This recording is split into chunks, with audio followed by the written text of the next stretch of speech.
ओम शांति।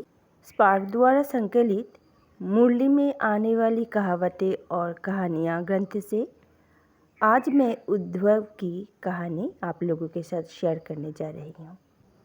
उद्धव श्री कृष्ण के आत्मीय समीप मित्र व मंत्री थे। इसके अलावा वे बृहस्पति के प्रसिद्ध विद्यार्थी और एक महान प्रभावशाली व्यक्ति थे।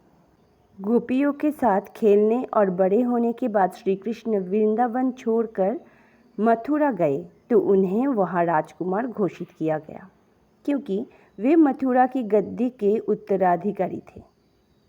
अपने कार्य व्यवहार के कारण श्री कृष्ण अपने बाल्यकाल के गांव में वापस नहीं जा सके, लेकिन वे अपने पालक माता पिता और पुराने खेल सखाओं की भावनाओं को महसूस करते थे और उनकी भाव तरंगे श्री कृष्ण तक पहुंचती रहती थी। इसलिए श्री कृष्ण ने अपने आत्मीय मित्र उद्धव को बुलाया और कहा कि आप वृंदावन और गोकुल जाओ, जहां गोप गोपियां और सभी मित्र मेरी राह देख रहे हैं, और उन्हों को समझाओ कि मेरे लिए वहां आना संभव नहीं है। उद्धव उस समय के सबसे बड़े ज्ञानी माने जाते थे। उन्हें अपनी बुद्धि कुशलता पर घमंड भी था। उद्धव जब भी कृष्ण से बात करते थे तो उसे कृष्ण का साकार रूप नहीं दिखाई देता था, बल्कि एक ज्योति ही दिखाई देती थी। उद्धव इतने ज्ञानी थे कि उन्होंने कृष्ण के यथार्थ रूप से पहचान लिया था।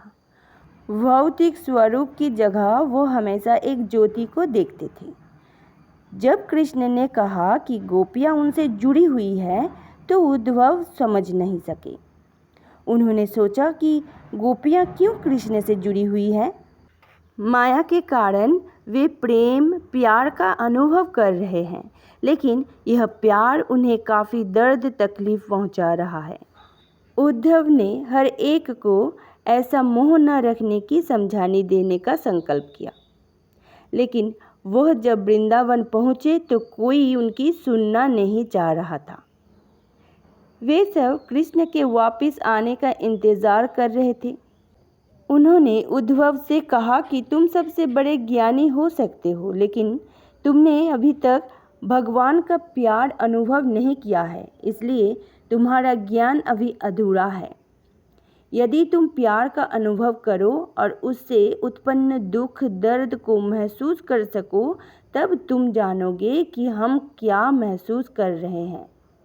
उद्धव ने ईश्वर के प्रति उस प्रेम का अनुभव अभी तक नहीं किया था, इसलिए उनका विवेक और ज्ञान अधूरा था।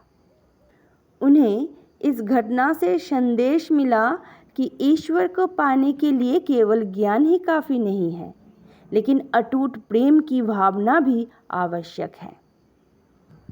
इस कहानी का आध्यात्मिक भाव यह है कि ईश्वरीय ज्ञान को समझने के लिए बुद्धि चाहिए, लेकिन स्वयं ईश्वर को समझने के लिए भावना जरूरी है। बिना भावना के ज्ञान अधूरा है, बिना अनुभव के ज्ञान बेकार है। इसलिए मन और बुद्धि में ज्ञान और भावना का संतुलन होना चाहिए। कहते हैं कि श्री कृष्ण उसके बाद कभी गोकुल नहीं लौटे। उन्होंने अपनी बांसुरी पीछे छोड़ दी और उसे कभी दोबारा नहीं बजाया, लेकिन मथुरा में रह रहे कृष्ण वृंदावन और गोकुल में रह रही गोपियों से कभी दूर नहीं थे। वे हमेशा मन से जुड़े हुए थे। गोपियों ने अपना जीवन अपने पतियों बच्चों के साथ और घर गृहस्थी में गुजारा, लेकिन उनके मन में भगवान हमेशा बसे हुए थे। नींद में भी वे भगवान के बारे में सोचा करती थी। यही प्रेम की पहचान है, लेकिन कभी कभी जब हम स्वयं को ज्ञानी समझ लेते हैं तो घमंड भी आ सकता है। स्वयं को दूसरे व्यक्तियों से समझदार समझने के भाव को अहंकार कहते हैं, जो ईश्वर से दूर ले जाता है। यही उद्धव के साथ हुआ।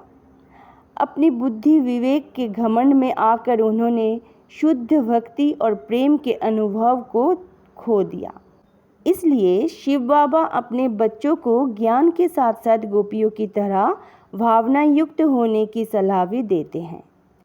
देहधारियों पर प्रेम और मोह रखने से दुख जरूर मिलता है, लेकिन वही प्यार अगर परमात्मा से हो तो ऐसी आत्माएं कितनी भाग्यशाली होगी।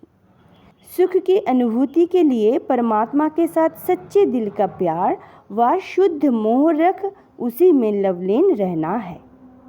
आज का कहानी यहीं पे समाप्त होता है।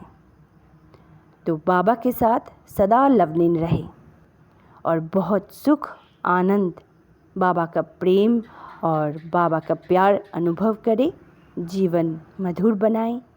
इसी शुभकामना के साथ विदा लेते हैं। ओम शांति।